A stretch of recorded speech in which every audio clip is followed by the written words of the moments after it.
avec un grand plaisir pour vous livrer un nouveau conseil Sentez-vous bien. Aujourd'hui, je vous propose de répondre à la question suivante. Comment aborder un sujet conflictuel avec mon conjoint sans trop de dégâts? Vaste sujet, n'est-ce pas? Alors écoutez bien les conseils, c'est parti! Pour aborder un sujet conflictuel dans votre couple, il y a deux fondamentaux.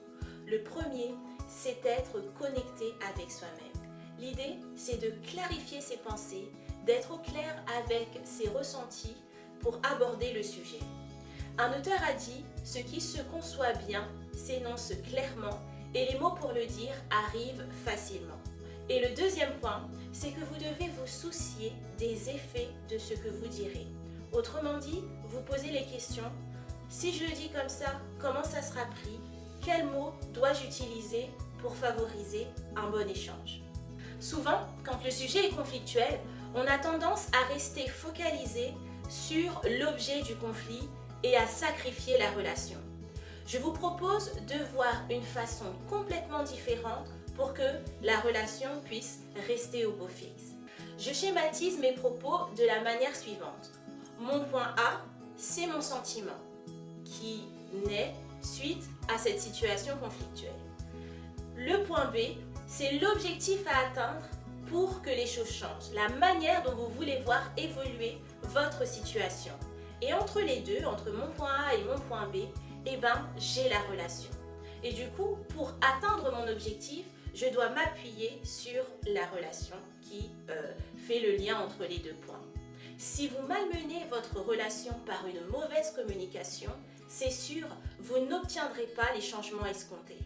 Par contre, si vous utilisez les bons mots, le bon moment pour parler du sujet qui pose problème, alors là, vous soignez la relation et avec un peu de patience, vous obtiendrez les objectifs désirés. En fait, ce que je veux vous dire, c'est que quand je garde en tête l'objectif à atteindre, dans ce cas, je prends soin de la relation parce que je pense à demain et j'ai en tête l'amélioration que je veux atteindre. Alors, très concrètement, voici en 3 points comment faire pour aborder un sujet conflictuel dans votre couple. Premièrement, choisissez avec soin vos mots. Ensuite, agissez à votre niveau pour atteindre l'objectif. Cela revient à se poser la question « Qu'est-ce qui dépend de moi pour que la situation évolue ?» Et puis, troisième point, et non pas des moindres, gardez toujours en tête la relation idéale que vous voulez avoir avec votre conjoint. Je vous le dis, en tant que conseillère conjugale et familiale, être en couple et vivre ensemble, ça ne revient pas à coller deux personnalités et à se débrouiller avec les résultats que cela produit.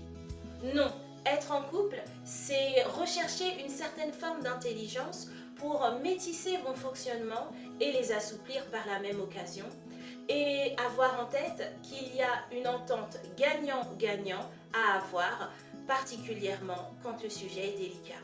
Et puis, si vous rencontrez des éléments bloquants qui empêchent profondément cela, n'attendez pas la gangrène, venez consulter. Appliquez ces petits changements très significatifs et je suis sûre que vous verrez la différence. Comme d'habitude, commentez, partagez, likez la vidéo. Je vous dis à très bientôt. Sentez-vous bien!